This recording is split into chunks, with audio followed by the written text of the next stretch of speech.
জল্পনার মধ্যেই অ্যালবার্টো আপুইয়া সহ পূর্ণ শক্তির দল নিয়েই গোয়া উড়ে গেল মোহনবাগান দল। काटू क्या अभी काटू? आप नहीं नहीं रुक जाओ।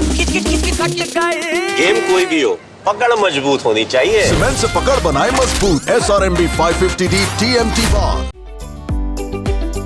এফসি গোয়ার বিরুদ্ধে গুরুত্বপূর্ণ ম্যাচের আগে গোয়া উড়ে গেল মোহনবাগান দল। এদিন সকালে যুবভারতীর ট্রেনিং গ্রাউন্ডে প্র্যাকটিস করে সকাল 11টা নাগাদ বিমান ধরে মোহনবাগান দল রওনা দিল গোয়ার উদ্দেশ্যে। তবে প্রশ্ন ছিল, আপুইয়া কি দলের সঙ্গে যাবেন? পূর্ণ শক্তির দল নিয়েই মোহনবাগান দল উড়ে গেল গোয়ায়।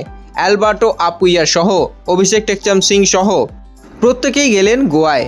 কোচ সার্জিও লোবেরা তিনি আপুইয়া এবং অ্যালবার্টোকে নিয়ে গতকাল সাংবাদিক সম্মেলনে জানিয়েছিলেন তারা দুজনেই ফিট হয়ে গিয়েছেন।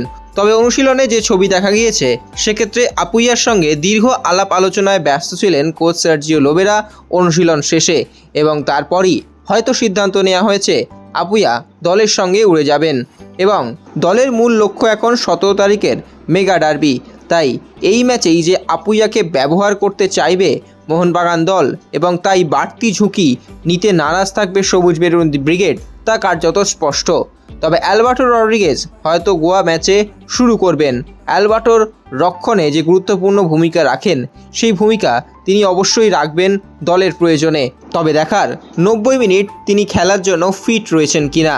আপুইয়াকে পরের দিকে কি ব্যবহার করতে পারেন কোচ সার্জিও লোবেরা, সে নিয়ে প্রশ্নচিহ্ন থাকলেও দলের সবাই গোয়া গেল, এটা কিন্তু একটা পজিটিভ দিক অবশ্যই মোহনবাগান দলের জন্য, অন্ততপক্ষে গোয়া ম্যাচের আগে।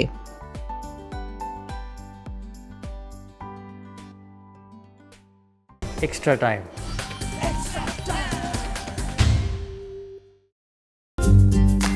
লেটেস্ট নিউজ আর এক্সক্লুসিভ ভিডিওর সঙ্গে আপডেট থাকতে এখনই সাবস্ক্রাইব করুন আমাদের ইউটিউব চ্যানেল। বেল আইকনে ক্লিক করতে ভুলবেন না যেন।